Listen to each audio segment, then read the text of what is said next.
no plans at all. Evil man's always transcending. Follow like sheep, swallow everything. Always simpletons or pretending. This is your moment of clarity, coming to you today from Edinburgh, Scotland.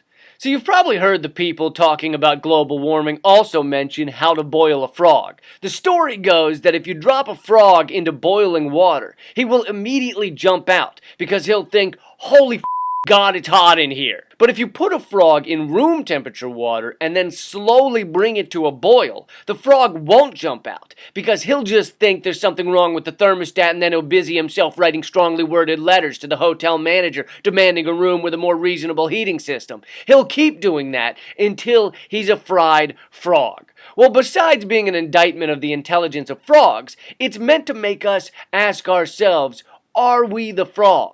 And maybe one day aliens far, far away will use us as their example of gradual, horrible change being ignored simply because it's gradual. They'll go, how do you boil a human? Well, you slowly heat up their planet, and even though it's them causing it, they won't care enough to do anything about it. The other day, for the first time in 3 million years, our planet passed 400 parts per million for carbon dioxide in the atmosphere. Many scientists believe 350 parts per million is the maximum level for a truly safe and stable planet. But we left that number in the dust. 350 can eat our wake. Scoreboard, scoreboard. Overrated. But people don't stop to think about all the positives of ignoring climate change. In only a few years, there could be affordable beachside property in Ohio. Not to mention affordable beachside melanoma and halitosis. You used to live on farmland, now you live on a water park. How cool is that? No, but seriously, the reason there's so much supposed debate on climate change, and I don't mean debate among scientists, there's essentially no debate there, but the debate among others is because there are several types of people who either want global warming or don't mind it. First of all, you have the evangelicals who believe it's all in God's plan. Apparently God's plan includes killing tons of people with floods, droughts, and famine, and making the planet uninhabitable. And why would he do that? Gay people.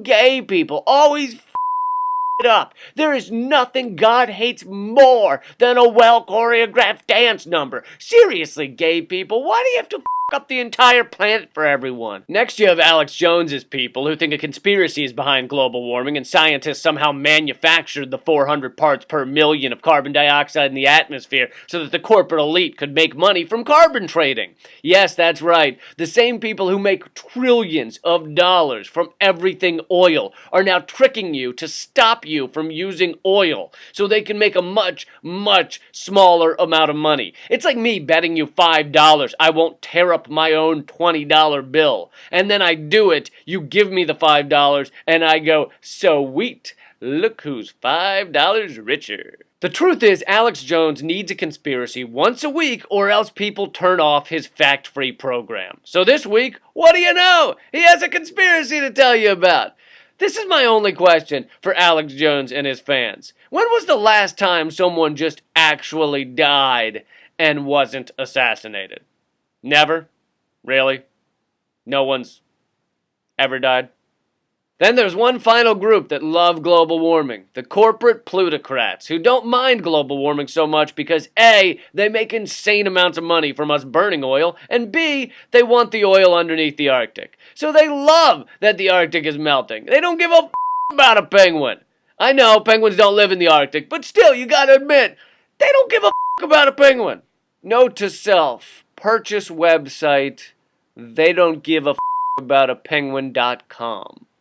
I have to admit, it's nice to see the idiots and the douchebags coming together on something. They really have put their differences aside to go forward hand in opposition of what every scientist is saying. The truth is the debate is over, and we're passing one horrible milestone after another while we sit here arguing an inarguable debate. I would say the debate is moot, but I looked up the word moot in the dictionary, and the definition is, number 1, arguable, as in this debate is moot, and number 2, inarguable, as in this debate is moot. So it's high time we took the word moot out to the shed and beat the out of it. It's having an identity crisis, and we don't have time for our words to go off soul searching. So if you think about it, If you put a human in a boiling pot of water, he would jump out. If you put him in room temperature water and then bring it to a boil, he would probably still jump out. But if you put him in room temperature water with 3 other humans, and while the water slowly came to a boil, the 3 others told him reasons he should think that either the water is not getting hotter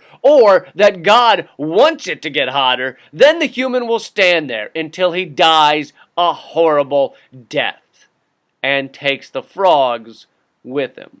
And that's been your moment of clarity, coming to you from Scotland today, land of the rainy, moldy castles. As you can tell, I'm touring, so go to leecamp.net/schedule to see if I'm going to be near you. And this music here at the end is the song We Want by my friends in the band Junkyard Empire. Thanks a lot. Supporting human conditions, not free market propaganda and corrupt politicians. Cause they owned by special interest groups that fund their campaign. That's why you hear the same old things they claim, but change never came. It's a dirty game maintained by rain for capital gain. But my people